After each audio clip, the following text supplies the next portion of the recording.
How did the Border Patrol just smash a cartel human smuggling network in Texas that moved over 3,000 migrants like cargo? President Trump's immigration crackdown taking a turn. Foot traffic is picking up along our southern border, and the Texas Department of Public Safety is on the lookout for human smugglers and illegal immigrants. All three women wore cartel wristbands. That's proof that they paid for their journey. That victim started disclosing key information about a human trafficking ring connected to right here in North Texas. Texas is now the epicenter of a shocking revelation. Not a border crossing here or there, but an industrial-scale cartel operation treating people like inventory. The numbers of offenders arrested and the children rescued in this operation are stunning. In this investigation, we'll expose the stash houses, encrypted phones, cartel wristband system, and the staggering profits behind this network. And as you'll see, what looks like a Texas bust is only the beginning of a much bigger and maybe darker game.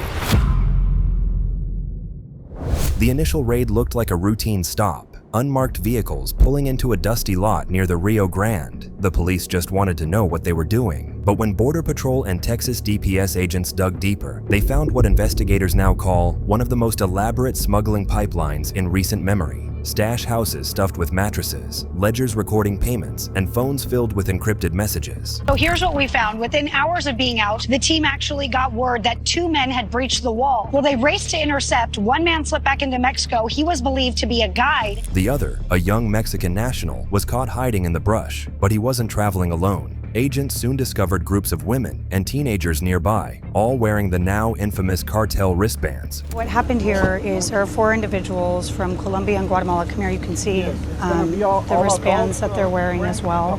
So that is proof that they paid the cartel and that the cartel helped them get over here. They're telling us right now that they paid $5,000 a person. Eventually, the women confessed to paying $5,000 to the cartel to get into the US, but this is where it gets really dark. Turns out, this was an organized system where migrants paid for passage, just as the start. Now, they are branded. These bracelets meant the cartels now owned them. Investigators compared the system to boarding passes at an airport, except the destination was often forced labor, trafficking, or cartel-controlled jobs in the US. For these 3 women, it could have meant illegal street work for the rest of their lives. Inside the houses, Border Patrol also found handwritten ledgers. One log listed over 3,000 names, a tally of people moved through Texas just this year. Each entry matched a band color, a payment, and a handler. Federal officials say the scale proves this isn't coyotes freelancing for survival. It's a multinational business empire, run with military precision. So while the bust took down a huge piece of the machine, the larger question remains: how deep do these networks go, and who else is protecting them? Because as agents celebrated their haul, other smugglers were already back on highways, car washes, and hotels, hiding in plain sight.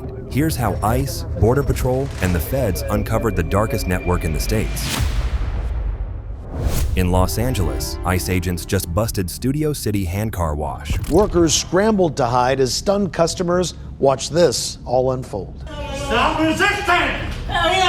What started as a quiet morning at Studio City Hand Car Wash quickly escalated when unmarked vehicles pulled in and immigration agents swarmed the property. Workers and customers scattered as agents cuffed several suspects. There was nothing but fear and chaos. No one knew if ICE got dangerous people or just migrants working their regular shifts. All of a sudden, all these cars pulled up and just started pulling people. Everybody started screaming. My car is sitting there with towels on it. But as it turns out, inside the detainees' phones, investigators found burner numbers, cartel contacts, and payment codes that tied directly to smuggling routes across Texas. And this wasn't an isolated bust. Along Texas highways, Border Patrol has pulled over semis and moving vans packed with people. Agents describe doors flung open and migrants spilling out, dehydrated, terrified, but branded with the same wristbands. Each color marked which cartel faction claimed them and how much money was still owed. We're the only news crew embedded alongside Texas DPS's elite brush team and their ATV units this morning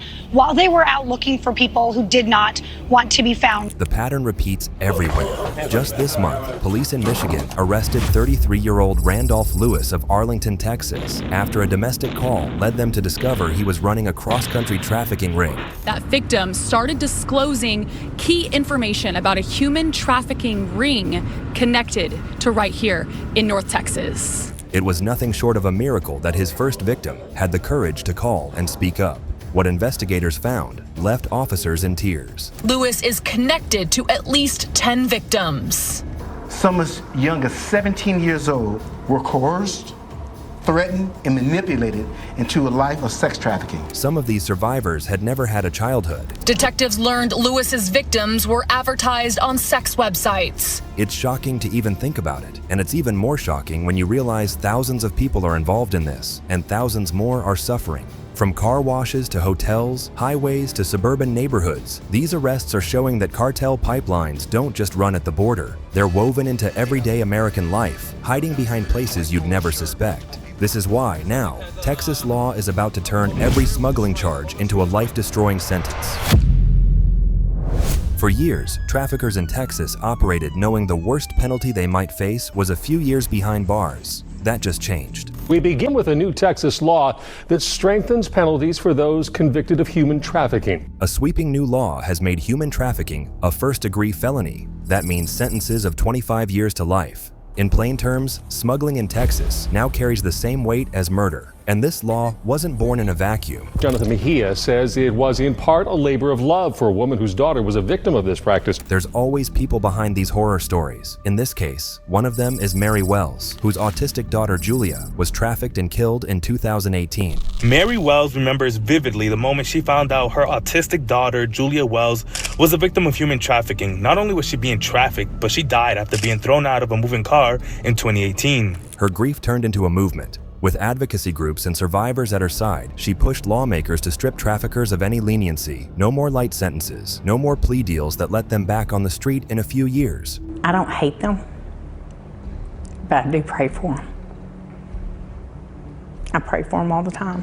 She said, it's time that we fight to make all of Texas a no trafficking zone. And lawmakers listened. The bill passed with overwhelming support, declaring every inch of Texas off limits to traffickers. Authorities now call it one of the toughest anti-smuggling laws in the nation, and it's sending a strong message to cartel networks. But tougher laws also mean tougher consequences for anyone even loosely tied to smuggling networks. Drivers, recruiters, even those who claim they didn't know who they were transporting could now face decades behind bars. And if this sounds like a harsh new era, wait until you see what's happening to the children trapped inside this system. This might sound like a horror movie, but it's real and it's happening right now. My daughter has a price tag on her. Child. It's quite early and we've already heard gunshots. 7 to 8 rounds of gunshots. On Bissonnette Street in Houston, cars line up in the shadows. People are queuing up to buy children. Yes, children. Many of them look well under the age of consent. Authorities estimate 80,000 minors are trafficked in Texas, with the average age just 15. Some are never reported missing. Others, like Kristen, the daughter of Houston mother Robin Corey, simply vanish. Outreach teams say the danger is constant. One night they counted 7 gunshots before even speaking to the girls. You see it firsthand, you know? She's just a baby. The traffickers use brutal methods. Some pose as boyfriends, the Romeo method, before turning violent. Others are guerrilla pimps, threatening to kill or dismember anyone who tries to leave. And he says, I'm going to tell you like this, if you try to leave, you will be killed before you reach Atlantic City. You will never see your son again, and I will spread your body parts everywhere. Cam was just 14 when she was first sold on Bissonnette. Later, after trying to run, she was strangled unconscious. After he choked me out and stuff, I tried to leave. But it was like, it started getting physical to the point he was like, if you leave, I'll kill you. These girls aren't treated as victims. Sometimes they're arrested for robbery or petty crimes, and sometimes that's a blessing in disguise for them, the only escape from their traffickers. But even when police rescue one child, investigators admit 5 more take her place. Our work is never done. When you get one trafficker locked up, it's replaced by 5 more. This is why Texas lawmakers made trafficking a first-degree felony, 25 years to life. Because when thousands of children are being sold on American streets, there's no such thing as a low-level smuggler. Every driver, every recruiter, every so-called pimp is fueling a machine that thrives on stolen childhoods. And Bissonnette only reveals the surface. The FBI's latest operation uncovers just how deep the network really runs. In Dallas last summer, the FBI pulled off one of the largest anti-trafficking stings Texas has ever seen. Over the course of a month, agents and 70 partner agencies ran Operation Soteria Shield, a coordinated sweep that arrested 244 people and rescued 109 children. The numbers of offenders arrested and the children rescued in this operation are stunning. Agents seized terabytes of abuse material and uncovered predators hiding in the places parents least expect. Predators have access to our children in our home through technology. Kids are being contacted on gaming consoles and private chat apps and manipulated into sending explicit images, then blackmailed to send more. For some, the abuse lasted months before they were identified. In fact, investigators say many of the children rescued had never even been reported missing. During this operation, many of the children recognized or rescued were previously unidentified. They had never been reported missing. They had never had their abuse known to authorities. The FBI admits it's a race they can't afford to lose. For every trafficker put in cuffs, 5 more are waiting. For every child rescued, others are already being online. So trafficking isn't only happening on dark streets like Bissonnais, it's happening in homes, online, and sadly, demand keeps climbing. The faces of 244 offenders show how widespread this really is. Some of the men arrested were teachers, coaches, or victims' neighbors. And the revelation that some of the youngest victims weren't even on law enforcement's radar makes it clear America's trafficking epidemic is deeper, darker, and far harder to measure than anyone wanted to believe. Here's where Trump's cartel crackdown starts making sense. While the FBI was pulling traffickers off the streets, the Trump administration was clearing people out of the country at a pace no one saw coming. Homeland Security Secretary Kristi Noem claimed earlier this month that 1.6 million immigrants without legal status have left the U.S. since January. Some have been arrested and put on flights to their home countries. Some have self-deported. A CBP app now allows migrants to schedule their departure, with DHS offering to buy tickets and provide documents. Some even received $1,000 in cash assistance to leave voluntarily. If you self-deport, and if you leave now and you use that app and you work with us to take you home, you may get the chance to come back. Trump calls it the largest deportation wave in American history. We will find you, we will arrest you, we will jail you, and we will deport you.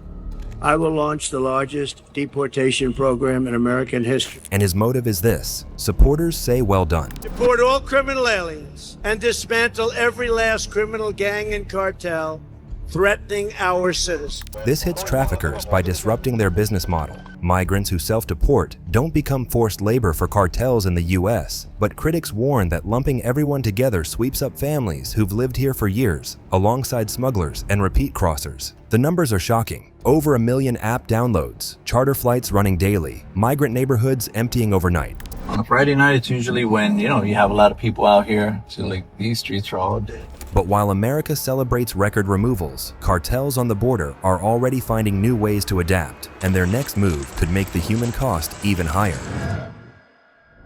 Texas has declared war on traffickers, and the new laws make that clear. Human smuggling is now a first-degree felony, the same as taking a life. Supporters say the change was overdue, but here's the dark truth. Every crackdown catches the guilty and the desperate at the same time. Families are split and children are criminalized. We've met so many people who've been snatched up off the streets across the country, disappear into the void, and then they reappear in a country that they don't know anything about. Yeah, don't think that people are going back home. Some were born in the States. Some have built lives and families there and haven't been to their home countries in decades. Los Angeles gave me many things. It gave me opportunities.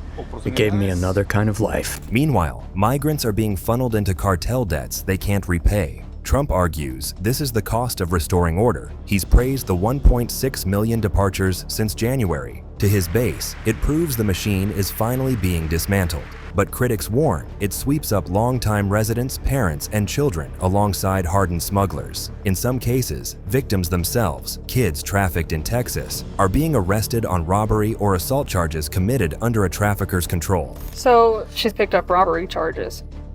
15.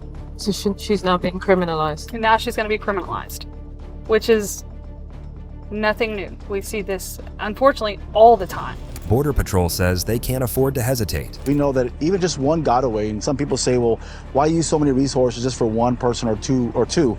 The fact of the matter is just one getaway is a potential public safety risk. That getaway might be a cartel foot soldier, a gang member, or a terrorist. And with cartel networks treating people like cargo, hiding in stash houses, and moving across highways, the stakes keep climbing. So America faces a brutal paradox. Every raid, every deportation, every new law is hailed as progress. Still, the cartels adapt, the buyers remain, and the human cost multiplies. The war at the border is no longer about drugs versus law enforcement. It's about whether America is truly dismantling the cartel machine or just smashing pieces while the gears keep grinding.